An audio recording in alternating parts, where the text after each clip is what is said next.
Some organizations in the capital marked the day with various activities.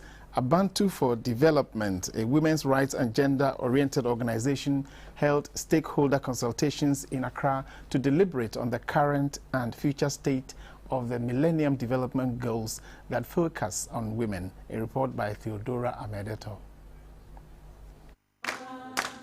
The International Women's Day, instituted by the United Nations, celebrated on 8th March, annually has been observed since the early 1900s and has become a global day of recognition and celebration of women's achievements.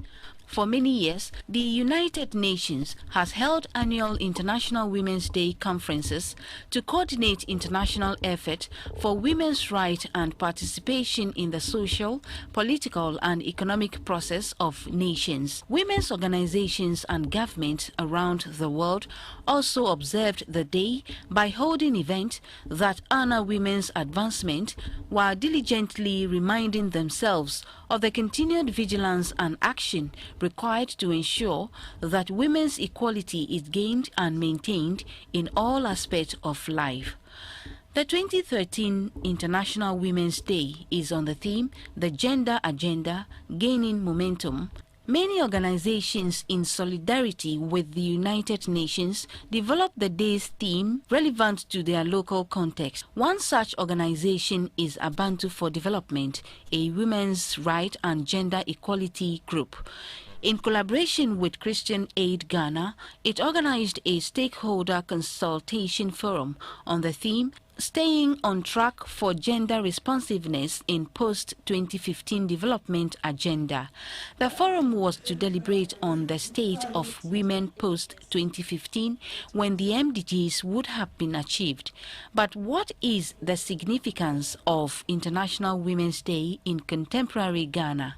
International Women's Day is a day for reminding our governments about the international treaties and charters that they have committed to. It's an opportunity to assess progress made in terms of those treaties, whether government has taken any steps at ensuring that at least what is stated in there is implemented.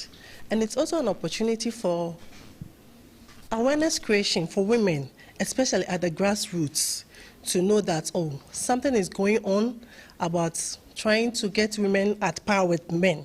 What is the state of MDGs 3, 4 and 5 that are devoted to women and children? As a country, we've been able to put a lot of things in place, namely legislative and policy frameworks. We have the Domestic Violence Act, the Children's Act, the Human Trafficking Act, and we have the DOFSU, which is also in place to ensure the prevention of violence. But we still have a long way to go because we need the affirmative action law, which would ensure that gender equality is in place. And when all is said and done, what would have been the state of women by the end of 2015? We want to see, starting with Ghana, a Ghana where women can stand tall. All women can be proud of who they are. Women are not silenced because they are women. Women are allowed to develop the best way they can. They are given opportunities to develop. We are not talking about handing things to women on a silver platter, but creating opportunities for women to be able to develop their God-given potentials and talent. Most women agree that some strides have been made in recognizing women, both nationally and internationally, but more has to be done to totally bridge the gap between male-female disparity. Theodora Amedeto, GTV News, Accra.